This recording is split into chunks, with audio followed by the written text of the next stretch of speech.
Fred Gomez Carrasco was a notorious drug cartel boss from San Antonio. After years earning millions and running from the cops, Carrasco was serving a life sentence when he decided to break out of the Walls Unit, the oldest prison in Texas.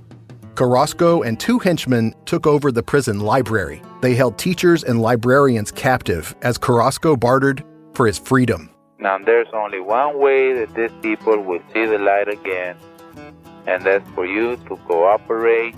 The standoff set off one of the worst hostage crises in American history, the 1974 Huntsville prison siege. This will be our last day to live if somebody doesn't come through and help us. They're desperate men and they mean business. He's fixing to shoot me. I'm fixing to die if you don't do something right now. And the rest of us in there are going to die too. These people don't have anything to lose and they're serious. And it's all on tape. Fred, the governor's on for you. The governor wants to talk to you. He can shove it. From Imperative Entertainment, this is Standoff. Dead or alive, I'm going out. Listen wherever you get your podcasts. This podcast is intended for mature audiences. Listener discretion is advised.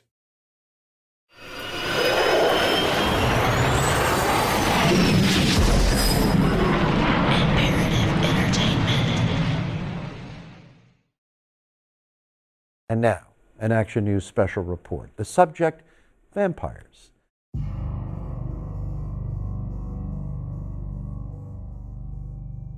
In the early morning hours of August 14th, 2011, police in Galveston, Texas, were called to an apartment complex to investigate a reported assault. They arrived to find 19-year-old Lyle Bensley in the parking lot. He was growling and hissing and was wearing nothing but boxer shorts. When police attempted to restrain him, the teenager took off running. As he tried to escape, he scaled two tall fences, which, according to officers, he did with minimal effort.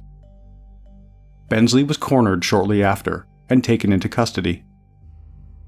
Minutes before police arrived on scene, the teen had broken into the apartment of a total stranger. The only occupant was a woman who had been fast asleep. She awoke to the sounds of hissing and growling right next to her, and the moment she opened her eyes, the mostly naked intruder began biting her neck. As she struggled, Bensley dragged her out of the apartment and into the hallway where she was able to break free. Running for her life, the terrified woman was picked up by a passing car. The attacker followed steps behind and pounded his fists on the car before it quickly drove away. As Galveston police were arresting Lyle Bensley, he yelled repeatedly that he did not want to feed on humans. When authorities put him in a jail cell, he repeatedly told officers that they had to keep him in handcuffs for their own protection. An officer was quoted saying, "He was begging us to restrain him because he didn't want to kill us. He said he needed to feed." The 19-year-old told them that he was a 500-year-old vampire.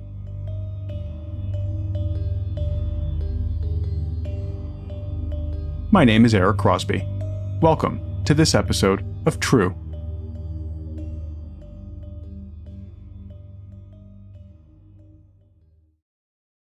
Vampires, children of the night, the undead.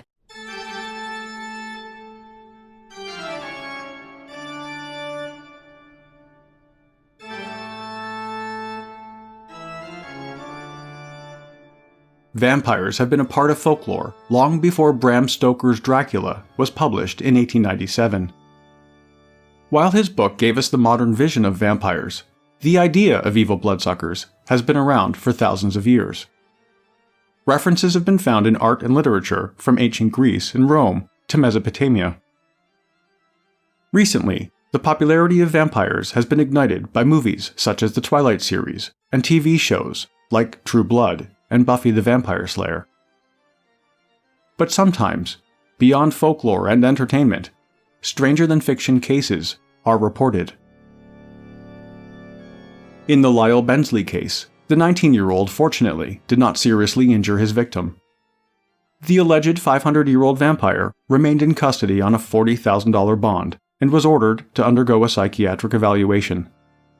Interestingly, at the time of his arrest, No drugs were found in his system. While the unidentified woman in that attack did not require medical attention, others who have come face to face with those claiming to be vampires have not been so lucky. Did you know there are people who claim to be real-life creatures of the night? Yeah, so the question is, who are these people and are they the real deal? In Australia, Tracy Wigginton would make international headlines when she and her accomplices committed what's still called one of the most bizarre and brutal murders the country has ever seen. Wigginton, then 25, was a self-proclaimed vampire and was known to drink animal blood, which she claimed kept her alive. Her girlfriend, 24-year-old Lisa Pachinski, would later admit to allowing her vampire lover to feed on her. But Wigginton's need for blood escalated. She told Pachinski that she believed killing a man would finally allow her to properly feed. So, along with two other friends, 23-year-olds Kim Jarvis and her girlfriend, Tracy Waugh, they devised a plan to satisfy her thirst. On October 21, 1989, 47-year-old Edward Baldock was on his way home from a night at the pub with friends. As the heavily intoxicated man walked, the women drove up and convinced him to get in, as Kim Jarvis flirted with him. The group drove to a nearby riverside park, where Wigginton and Pachinski led Baldock to the river's edge. Without warning, Tracy Wigginton stabbed her unsuspecting victim in the neck with the hunting knife Lisa Pachinski had provided for the event. She stabbed him again, this time on the other side of his neck. The father of 5 would be stabbed a total of 27 times before it was over. The attack was so brutal that Wigginton almost removed his head entirely. Kneeling over the dying man's body, she fed. She stabbed him so many times she'd created a cavity, a hole in his back, about the size of a bread and butter plate. And she told the girl she was going to drink blood, and she actually was seen to put a face into the aperture she'd created in his back.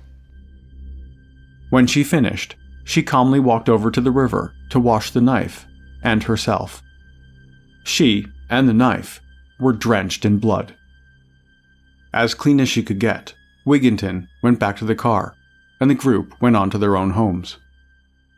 Kim Jarvis took the murder weapon with her and scrubbed it with bleach to remove any evidence. Clues left at the crime scene led authorities directly to Tracy Wigginton, and within 24 hours of the vicious murder, all 4 women were in custody. During chilling police interviews, Wigginton said, "I felt nothing," as she killed Edward Baldock. She went on to describe the attack in detail. "I walked around behind him.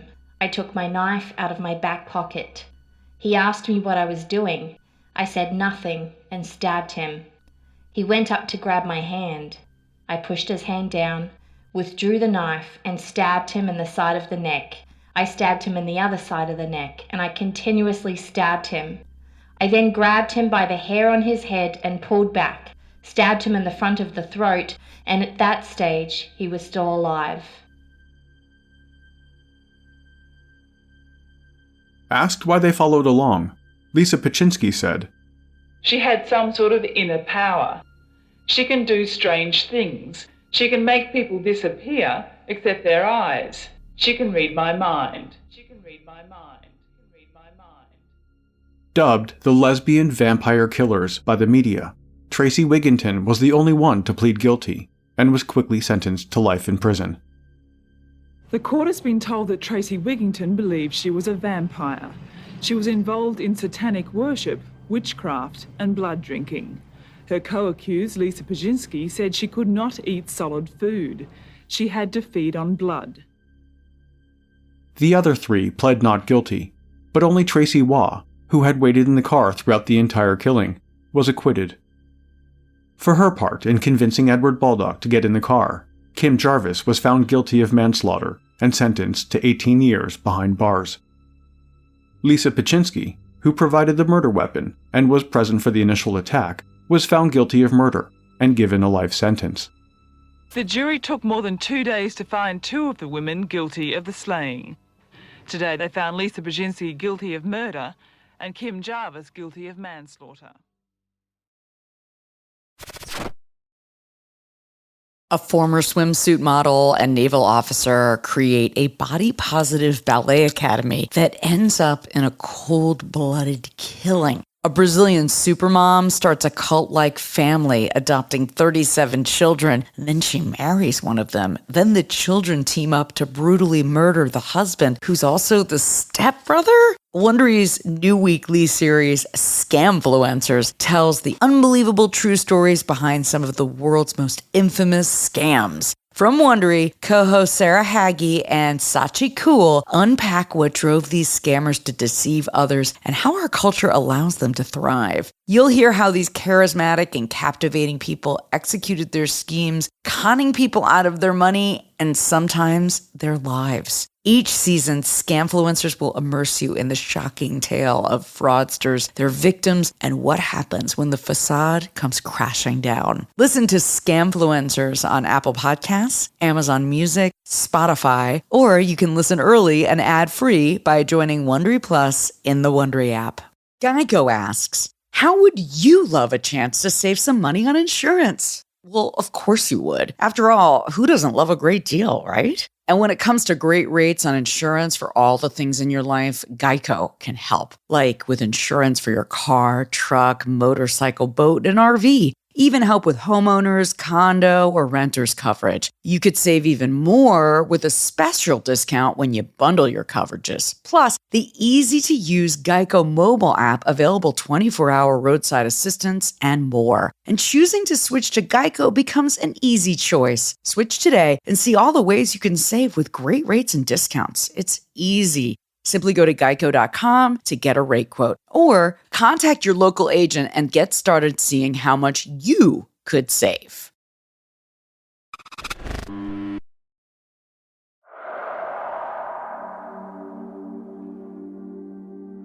In another widely reported attack, a man was almost killed when a woman claiming to be a vampire started biting his face. It happened in St. Petersburg, Florida on November 9th, 2011. It is a bizarre when police have charged a woman with a vampire attack at a deserted Hooters restaurant.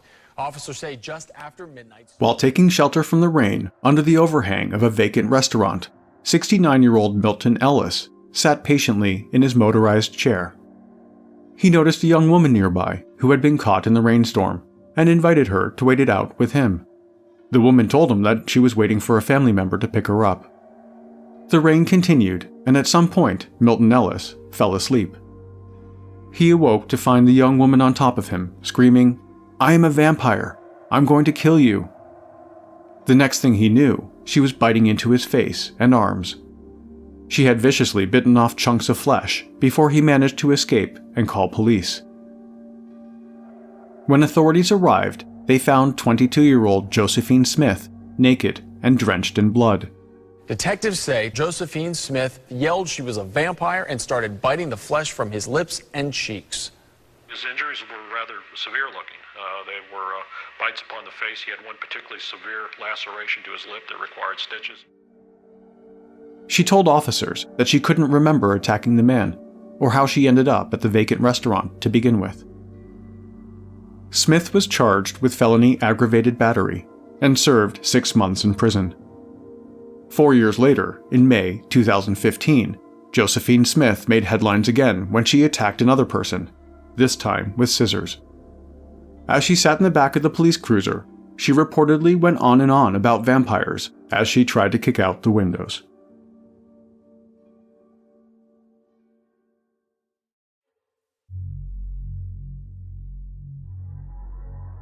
Halfway around the world in the African country of Malawi, vampire hysteria reached a whole new level when it became a national crisis. In a country where witchcraft and magic rituals are still widely practiced, it only took rumors of blood-sucking vampires to ignite a countrywide panic. Throughout the summer of 2017, stories were coming into Malawi from neighboring country Mozambique, where rumors of vampires had already been spreading. The reports of vampire vigilantes started in September 2017, and by October, vampire hunters had murdered 5 people suspected of drinking human blood. It's not clear how the rumors started, but vigilantes are reportedly roaming the region looking for supposed blood-sucking vampires. According to Reuters news agency, rumors have been spreading in the southeastern African country as people are believed to be drinking human blood as part of magic rituals. Vigilante vampire hunters have killed 5 people in Malawi since September. The violence has gotten so bad. Residents in this rural village in southern Malawi are in shock after members of their community were killed by an angry mob who accused them of being vampires. Fear turned into panic, and it didn't take long after that for it to become violent enough to impact the United Nations. The UN reported that it was forced to evacuate from at least 2 locations due to the escalating vampire riots. It released a statement at the time, saying that they were watching the situation closely and would have their staff back in the field when the violence ended. According to Reuters news agency, a UN Department of Safety and Security report, an unknown number of staffers have reportedly been pulled out of the field in several Malawian districts due to security concerns. And Reuters notes other humanitarian organizations are doing likewise. By November 2017, the mobs had killed 9 people suspected of being vampires, and the bloodshed wasn't just happening in remote villages. Victims were being stoned to death and set on fire in Malawi's largest cities. The assaults began in September in neighboring Mozambique and have since spread to Malawi's second-largest city of Blantyre. Malawi Police Inspector General Laxon Kachama told reporters that police were doing everything possible to contain the situation before it spreads to other cities. This is a sad development because we are living in constant fear. Our movements are regulated. We cannot walk at night because even those... Police had already arrested hundreds of rioters and were struggling to keep up with the mass hysteria. Further measures were needed to restore calm. The UN created so-called no-go zones around the most volatile areas, warning people to stay away. The United Nations and the U.S. Embassy have blacklisted several districts in Malawi as dangerous zones for staffers and nationals. Curfews were established and police patrols were increased, all of which ultimately contributed to quieting the vampire hunting mobs. But this was not the first time vampire mania had swept across Malawi. For several weeks in December 2002, villagers were terrified by stories of women and children being attacked for their blood. Similar to the 2017 riots, vampire vigilantes took their fear out on strangers, injuring dozens. The mob suspected one stranger of working for vampires and stoned him to death as he walked down the street. The same fate would have reportedly come to several Catholic priests, had someone in the crowd not recognized them in time. During the 2002 vampire wave, panic and paranoia even reached the highest levels of government. People started to believe that officials were somehow involved in the blood-sucking nightmare. The government took the rumors so seriously that the country's president at the time felt compelled to make a statement. It was an attempt to calm civil unrest. Quote, "No government can go about sucking the blood of its own people. That's thuggery." Not surprisingly, the reassurance did nothing to ease suspicions. But instituting a 5 p.m. curfew and rounding up anyone suspected of hunting vampires eventually ended the violence. At least for a time.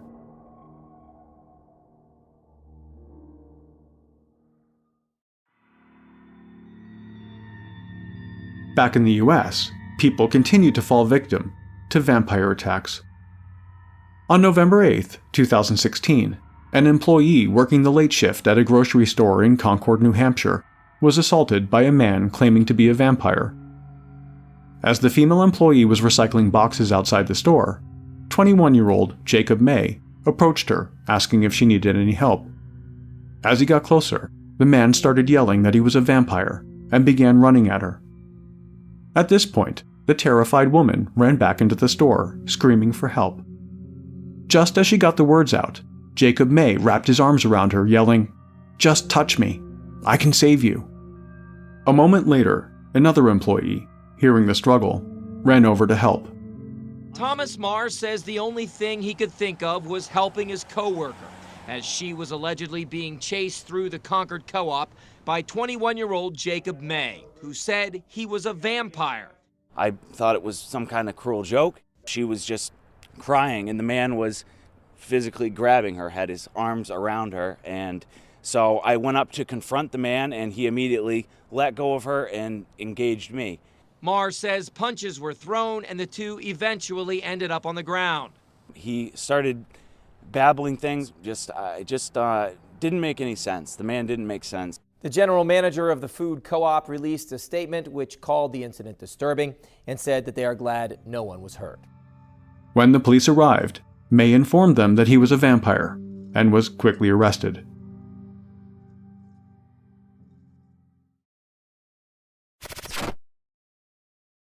We all want love, that happily ever after feeling of finding your soulmate. What if someone not only claimed they could help you find that perfect partner, they guaranteed it? Jeff and Shalia, a young couple famous on YouTube, teach about twin flames, a deep romantic connection with your perfect ultimate partner in their videos.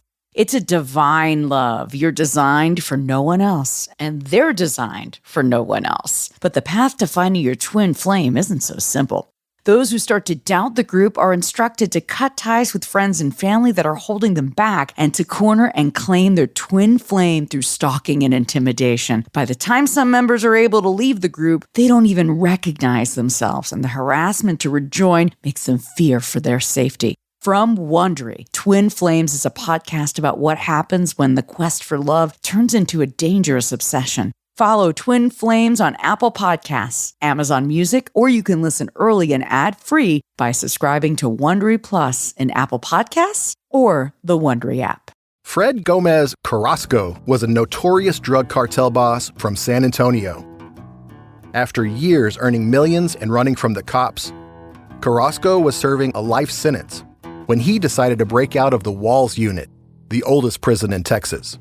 Carrasco and two henchmen took over the prison library. They held teachers and librarians captive as Carrasco bartered for his freedom. Now there's only one way that these people will see the light again, and that's for you to cooperate. The standoff set off one of the worst hostage crises in American history, the 1974 Huntsville prison siege. This will be our last day to live if somebody doesn't come through and help us. They're desperate men and they mean business. He's fixing to shoot me. You know, I'm fixing to die if you don't do something right now. And the rest of us in here are going to die too. These people don't have anything to lose and they're serious. And it's all on tape. Fred, the governor's on for you. The governor wants to talk to you. He can shove it. From Imperative Entertainment, this is Standoff. Dead or alive, I'm going out. Listen wherever you get your podcasts.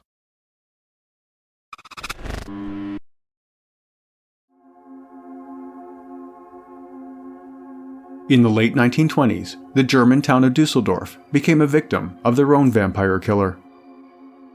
Peter Curtin was already an established criminal by the time he committed a series of murders that would earn him the name, the Vampire of Dusseldorf.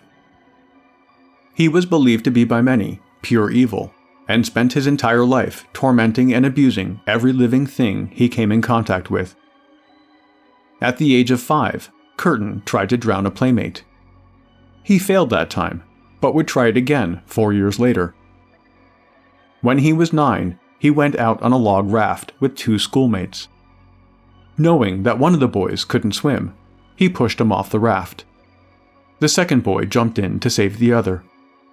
As the first boy struggled to stay above water, Curtin held the other boy's head under until he too slipped below the surface. Investigators ruled both deaths accidental. They never suspected Peter Curtin was involved until he confessed decades later. As he grew up, his desire to inflict pain became uncontrollable, and he often and without warning lashed out. But it wasn't until February of 1929 that his reign of terror truly began. On February 3, 1929, Curtin attacked an elderly woman after following her until no witnesses were in sight. He threw the woman behind some bushes and stabbed her 24 times. The scissors he used cut so deeply in places that they had cut bone. 5 days later, on February 8th, he struck again. This time, his unsuspecting prey was stabbed and strangled. He hid the body in some overgrowth, only to return several hours later with enough fuel to set the dead body on fire. He sat and watched the flames consume his second victim in less than a week. On February 15th, Peter Curtin stabbed a 45-year-old mechanic to death. The coroner found 20 of the stab wounds located mainly on the head and around the eyes. Over the next few months, he tried unsuccessfully to strangle 4 more people, and it wasn't until August 11th that he killed again. This time, it was a young woman he was out on a date with. After spending several hours together, Curtin brought her to a field, where he proceeded to kill her. On August 21st, the vampire of Dusseldorf stabbed 3 random people, seriously injuring all of them. On the 24th of August, Curtin entered a fairground, selected his next victims, and followed them home. The 2 sisters were attacked the moment they were in a secluded area.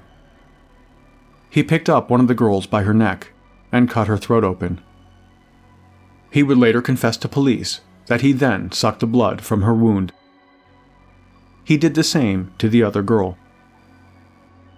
It wasn't until the 24th of May, 1930, that Peter Curtin was arrested, but not before he had murdered and injured over 40 people. He was found guilty of multiple counts of murder and sentenced to death by beheading. The execution was carried out on the morning of July 2nd, 1931, and as the vampire of Dusseldorf walked to the guillotine, he asked, "Tell me, after my head is chopped off, will I still be able to hear, at least for a moment, the sound of my own blood gushing from the stump of my neck? That would be the pleasure to end all pleasures." The bizarre story didn't end there. Peter Curtin's dissected head was mummified, and the brain was removed for scientific study.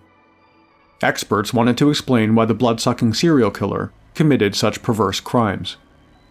However, researchers discovered no abnormalities with his brain that would explain his behavior. Interestingly, the vampire of Dusseldorf's brain would eventually find its way to, of all places, Wisconsin. America's Dairy State is the home of Ripley's Believe It or Not Museum, where the brain has been on display ever since.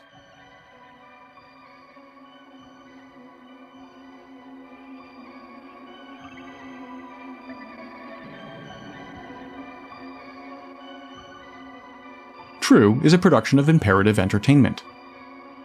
This episode of True was researched and written by me. The executive producer is Jason Hoke of Imperative Entertainment. Cover art and design was created by Jenna Sullivan. True was created and is produced by me.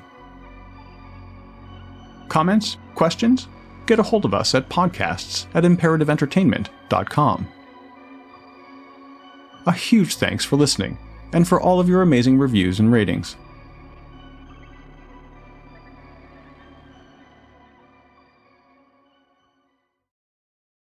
Fred Gomez Carrasco was a notorious drug cartel boss from San Antonio. After years earning millions and running from the cops, Carrasco was serving a life sentence when he decided to break out of the Walls Unit, the oldest prison in Texas.